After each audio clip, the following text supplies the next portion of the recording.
Vamos a la última hora de clase que nos corresponde hoy. Sí, son 3 horitas de clase. Yo llegué a la buena hora aquí. Principios bíblicos espirituales. Estos principios son, por aquí hay dos que llegamos a la buena hora. Los que, los que comprometen a Dios. Óigame, Dios tiene principios éticos, voy otra vez aquí.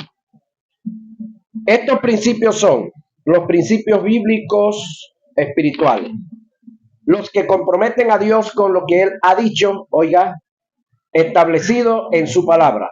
Siempre que Dios va a hacer algo, tiene sumo cuidado en no contradecir lo que Él ha dicho y establecido en la Biblia. La Biblia da testimonio de que Dios es veraz en lo que ha dicho y establecido en su palabra. Y me dijo el Señor, bien has visto, porque yo apresuro mi palabra para ponerla por obra. Jeremías 1:12. El término apresuro del hebreo indica estar vigilante, lo que demuestra que Dios está como un atalaya, vigilando con sumo cuidado para que su palabra se ponga por obra y se cumpla. No faltó palabra de todas las buenas promesas que el Señor había dicho a la casa de Israel. Todo se cumplió.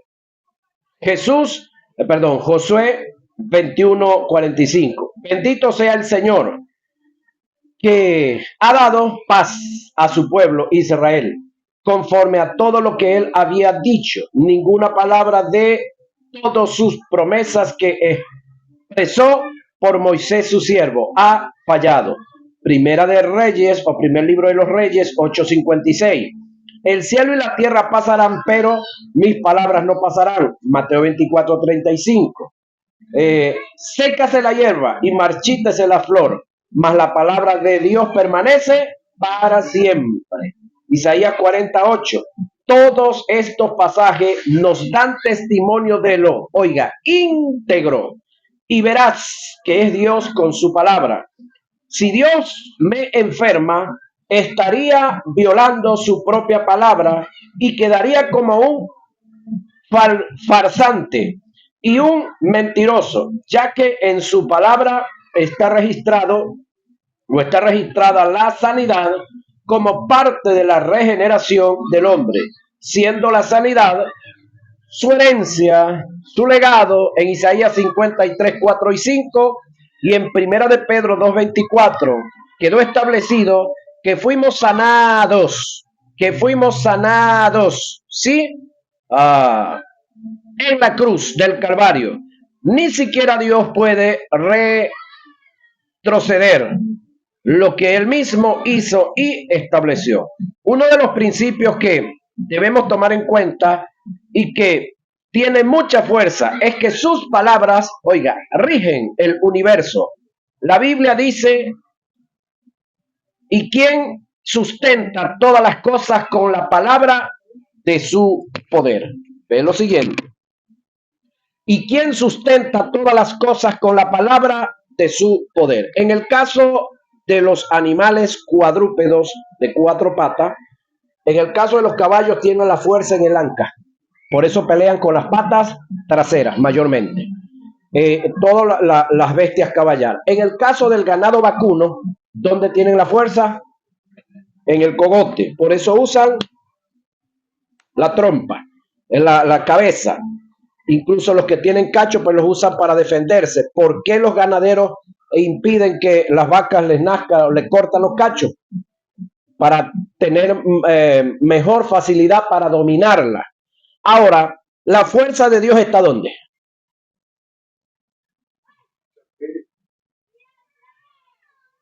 En su palabra. Sí. ¿Y quién sustenta todas las cosas con la palabra de su poder? Hebreo 1:3. Si Dios deja de cumplir su palabra, ella pierde autoridad y se acabarían todas las cosas.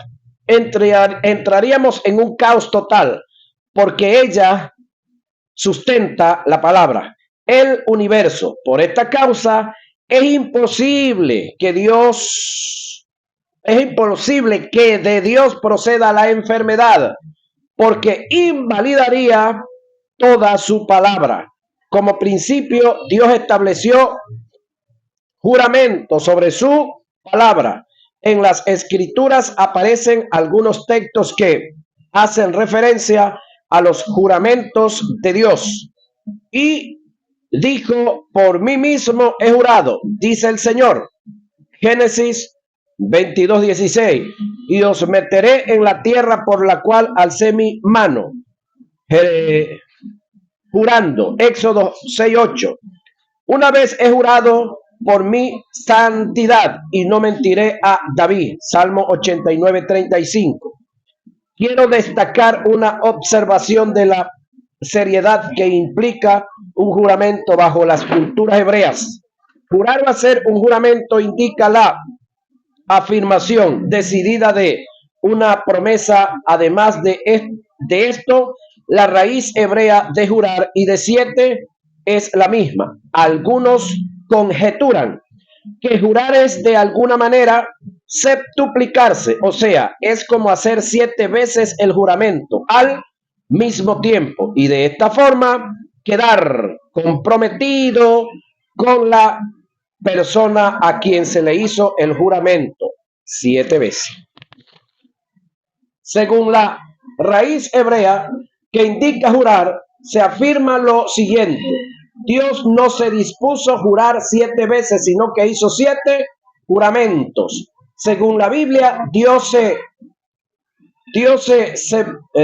se duplicó en el juramento que hizo sobre su palabra, quedando comprometido moralmente por 7 veces a quien le hizo el juramento. Porque cuando Dios hizo la promesa a Abraham, no pudiendo jurar por otro mayor, juró por sí mismo. Ahora, la pregunta aquí es, ¿por qué Dios no pudo jurar por otro? Porque no hay uno más. Normalmente todos los que juran buscan uno mayor. Y cuando usted no consigue uno mayor, juró por sí mismo, diciendo: de cierto te bendeciré con abundancia y te multiplicaré grandemente. Y habiendo esperado con paciencia, alcanzó la promesa. Porque los hombres ciertamente juran por uno mayor que ellos. Y para ellos el fin de toda controversia es el juramento para confirmación. Por lo cual, queriendo Dios mostrar más abundante a los herederos de la promesa la inmutabilidad de su consejo, interpuso juramento para que por 2 cosas inmutables en las cuales es imposible que Dios mienta, tengamos un fortísimo consuelo los que hemos acudido para asirnos de la esperanza puesta delante de vosotros. Hebreos 6, 13 y 18. Este pasaje nos revela cómo Dios interpuso juramento sobre su palabra, jurando por sí mismo, porque no encontró otro mayor por quien jurar. En todo juramento hay factores que son determinantes y que se deben tomar en cuenta para precisar si el juramento tiene validez. Todo juramento tiene valor cuando detrás de dicho juramento hay una pena. Ejemplo de esto es cuando usted lo llevan a un tribunal como testigo, lo primero que hacen es someterlo a un juramento con la finalidad de evitar un perjurio. Si lo toman en dicho acto de perjurio, lo cual indica falsear el juramento, tiene la pena de prisión según los dictamen del tribunal en el cual usted esté cometiendo dicho delito. Es decir, usted va a un tribunal y usted lo pasan al estrado y usted jura decir la verdad, únicamente, solamente la verdad, y a usted lo descubren falseando la verdad, usted de ahí sale directo a la cárcel, sin poder apelar, sin derecho a un abogado, porque usted fue sorprendido en perjurio. 2 años, 3 años, la pena que le pongan. No es apelable. Y va a estar ahí por causa del perjurio. En este caso, detrás de todo juramento hay una pena. Ahora, ¿Dios juró? Sí. Ahora,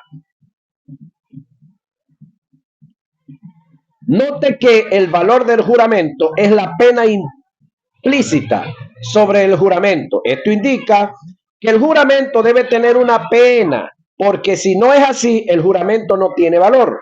Llevándolo al juramento que Dios hizo detrás de dicho juramento, tiene que haber una pena, si no, el juramento no tiene valor. Implícitamente está claro que la pena está en que Dios dejaría de ser Dios porque Él está incluido en el juramento. Es decir, Dios es la garantía de dicho juramento. Jesús dijo en Mateo 23, 20 y 22, el que jura por el trono, jura por el que está sentado en el trono. Y el que jura por el que está sentado en el trono, jura por el trono mismo. Esto a su vez indica que con el juramento que Dios hizo, no solamente estaba comprometiéndose a sí mismo, sino también el trono en el cual Él está sentado. Estas son verdades que nos deben crear conciencia para entender que una vez que todas, para entender de una vez por todas, que según estos principios de juramento, Dios no es el causante de la enfermedad, ni puede enfermar a nadie. Sí, esos lo afirmamos por lo que hemos leído acerca de estos juramentos. Pactos de regeneración como principio. La sanidad está incluida en el pacto de la regeneración. El pacto de regeneración es aquel que hizo entre Jehová y el Verbo y el Espíritu Santo. El plan de Dios con respecto a la salvación de los hombres tuvo la naturaleza de pacto. Pablo nos dice que estuvo oculto por los siglos en la mente divina en la mente divina ya existía antes de la fundación del mundo. Cristo habla de promesas hechas antes de su venida, es decir, vino al mundo para llevar a cabo la misión que había recibido del Padre, para darle cumplimiento a esas promesas. El paralelismo que se hace entre Adán y Cristo es asimismo prueba de lo que estamos tratando como Adán. Como Adán fue cabeza y representante de su posteridad, así Cristo es cabeza y representante de su pueblo. Y como Dios entró en pacto con Adán, de igual manera entró en pacto con Cristo. Esto es expuesto en Romanos 5, 2 y 21, como la idea fundamental de todos los tratos de Dios con los hombres. Oiga, por tanto, como el pecado entró en el mundo por un hombre, Adán, y por el pecado las muertes, así las muertes pasaron a todos los hombres, por cuanto todos pecaron, pues antes de la ley había pecado en el mundo, pero donde no hay ley no se inculpa de pecado. No obstante, reinó la muerte desde Adán hasta Moisés, aún en los que no pecaron a la manera de la transgresión de Adán, el cual es figura del que habría de venir.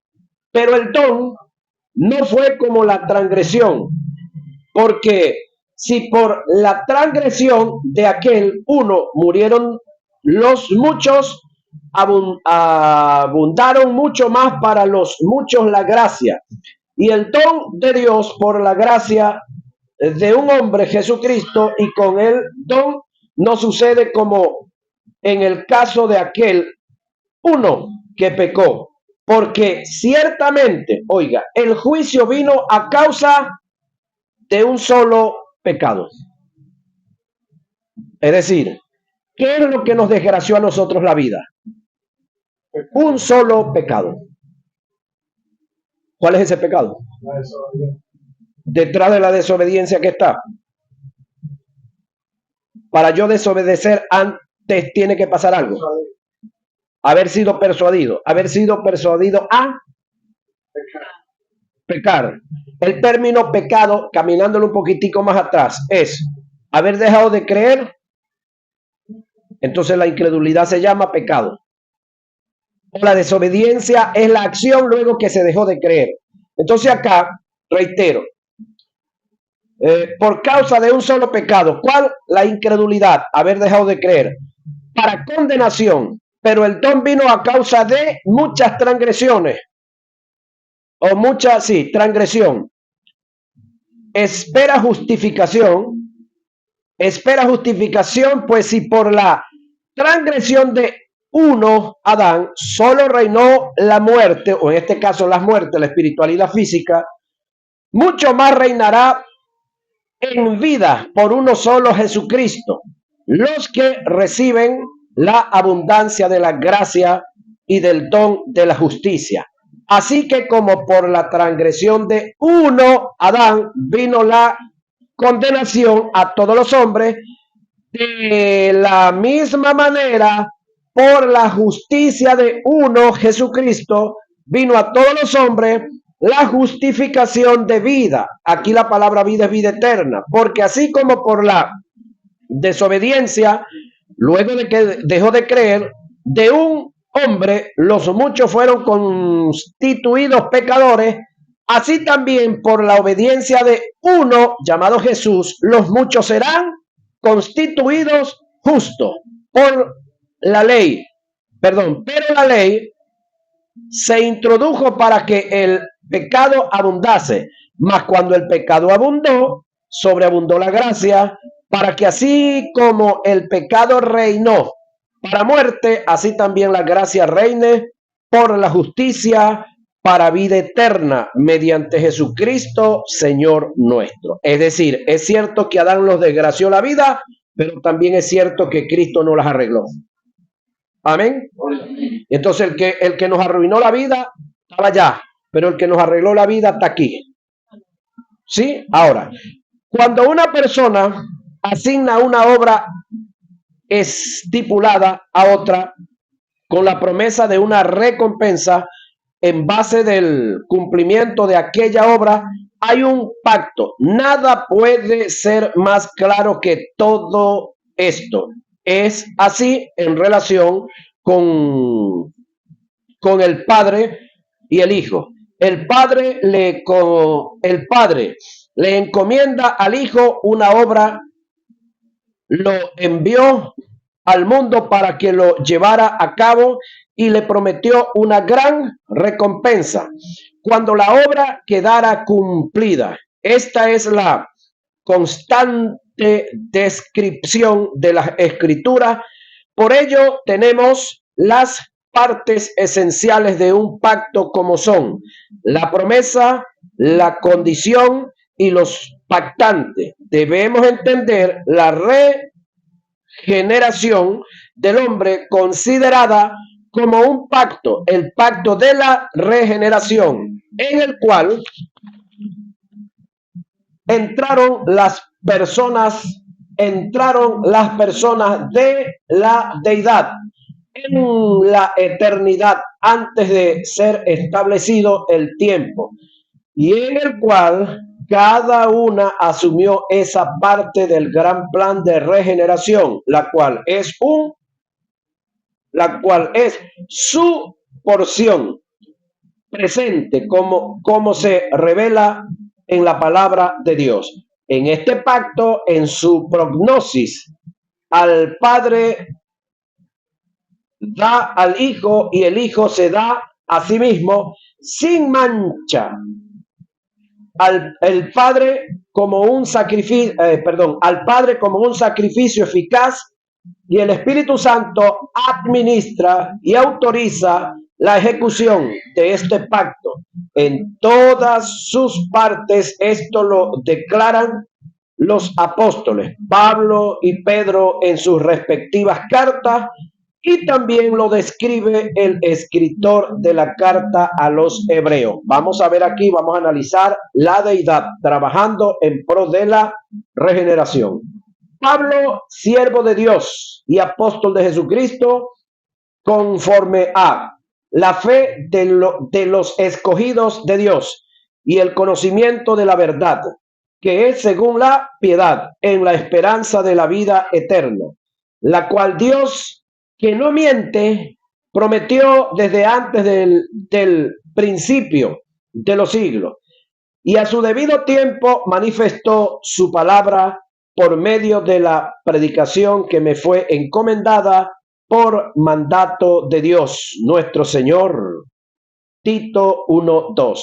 Los profetas que profetizaron de la gracia, destinada a vosotros, inquirieron diligentemente, indagaron acerca de esta salvación, escudriñando qué persona y qué tiempo indicaba el Espíritu de Cristo que estaba en ellos, el cual anunciaba de antemano los sufrimientos de Cristo y las glorias que vendrían tras ello. A esto se le reveló que no para sí mismo, sino para nosotros, administraban las cosas que ahora os son anunciadas, por lo que os han predicado el Evangelio por el Espíritu Santo, enviado del cielo, cosas en las cuales anhelan mirar los ángeles. Primera de Pedro 1:10 y 12. Y del Dios de paz, que resucitó de los muertos a nuestro Señor Jesucristo, el gran pastor de las ovejas, por la sangre del pacto eterno. Hebreos 13:20. En cuanto al pacto de regeneración, debemos tomar en cuenta algunos aspectos. En primer lugar, que el pacto es eterno. Si el pacto es eterno, es porque lo hacen los seres eternos. Y ese pacto eterno trae eterna salvación, eterna redención y eterna vida. Al verbo nadie lo obligó a entrar en el pacto. Oiga, él se ofreció. Si analizamos a Isaías 6, 8 y 9, podemos notar la disponibilidad del verbo en una forma voluntaria. Y digo del verbo, porque se cree que en Isaías 6, 8 se cumple una ley de doble referencia, la cual indica que no solo se está tratando en un aspecto personal del profeta Isaías, sino también se hace referencia al verbo en cuanto a la gran comisión. Después oí la voz del Señor que decía: ¿a quién enviaré? ¿Y quién irá por nosotros? Entonces respondí yo: heme aquí, envíame a mí. Podemos observar, según el término, anda, el cual está en el comienzo del verso 9 y lo registrado en el verso 8, descrito anteriormente que la divina comisión no es un mandamiento, sino la aceptación de un voluntario. El verdadero llamamiento es el clamor de un corazón que ha escuchado el mensaje celestial y anhela salir a proclamar al mundo el amor de Dios. En Isaías 6, 1 al 8 se describe la visión salvadora del conjunto de la deidad. Dios exclama: ¿a quién enviaré? ¿Y quién irá por nosotros? Responde el verbo: heme aquí, Señor, envíame a mí. En Filipenses, Pablo presenta la disponibilidad del verbo en humillarse para hacerse carne y manifestarse en la persona de Jesús. Haya pues en vosotros este sentir que hubo también en Cristo Jesús, el cual, siendo en forma de Dios, no estimó él ser igual a Dios como cosa a que aferrarse, sino que se despojó a sí mismo tomando forma de siervo, hecho semejante a los hombres y entrando en la condición de hombre. Según los escritos de Juan, Jesús vino por nuestra regeneración en una forma voluntaria. Por eso me ama el Padre, porque yo pongo mi vida para volverla a tomar. Nadie me la quita, sino que yo de mí mismo la pongo. Tengo poder para ponerla y tengo poder para volverla a tomar. Este mandamiento recibí de mi Padre. Juan 10, 17 y 18. Entonces podemos ver acá que Jesús toma una decisión unipersonal. Nadie lo está obligando. Ahora, al verbo se le dieron condiciones en el pacto antes de venir a la tierra, en calidad de hombre. Estas condiciones que presentan las escrituras llevan al verbo a un estado de humillación, lo que se conoce teológicamente como la humillación de Dios en el verbo. Por causa de la humillación del verbo, nace la humillación de Jesús. Sacrificio y ofrenda no te agradaron. Has abierto mis oídos. Holocausto y expiación no has demandado. Entonces dije, he aquí, vengo, en el rollo del libro está escrito de mí, el hacer tu voluntad, perdón, Dios mío, me ha agradado. Y tu ley está en medio de mi corazón. Salmo 40, 6 y 8. Por lo cual, entrando en el mundo, dice, sacrificio y ofrenda no quisiste más, me preparaste cuerpo, holocausto y expiación por el pecado no te agradaron. Entonces dije, he aquí que vengo, oh Dios, para hacer tu voluntad, como en el rollo del libro está escrito de mí, diciendo, primero sacrificio y ofrenda y holocausto y expiación por el pecado no quisiste, ni te agradaron, las cuales cosas se ofrecen según la ley, diciendo luego, he aquí que vengo, oh Dios, para hacer tu voluntad. Mira lo que viene ahora. Quítalo primero para establecer esto último. Importante esto que analicemos los pastores. Quítalo primero, que era lo que estaba establecido, la ley, los salmos y los profetas. El verbo le está diciendo al Padre, quítalo primero para establecer esto último. Y note que la potestad de quitarlo primero se la da al Padre, pero establecer lo segundo, Él se involucra. No dice para que establezcas, sino para establecer, es decir, los dos. Esto último, Hebreos 10, 5 y 9. El estado de humillación del verbo y de Jesús está revelado en varias partes de las escrituras y de muchas formas, pero precisamente aparece en Filipenses 2, 5 al 8. Ahora, vamos a analizar esto. Haya pues en vosotros, mira esta expresión, haya pues en vosotros este sentir que hubo también en Cristo Jesús, el cual siendo en forma de Dios, hablando del verbo, no estimó el ser igual a Dios como cosa a que aferrarse, sino que se despojó el verbo a sí mismo, tomando forma de siervo, hecho semejante a los hombres. Ahora, el término aquí que se despojó, ¿de qué se despojó el verbo? ¿Ha analizado usted un poquitico de qué se despojó él? Del rey. De lo eterno, del infinito,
aspectos que se dio en la humillación, porque ya va.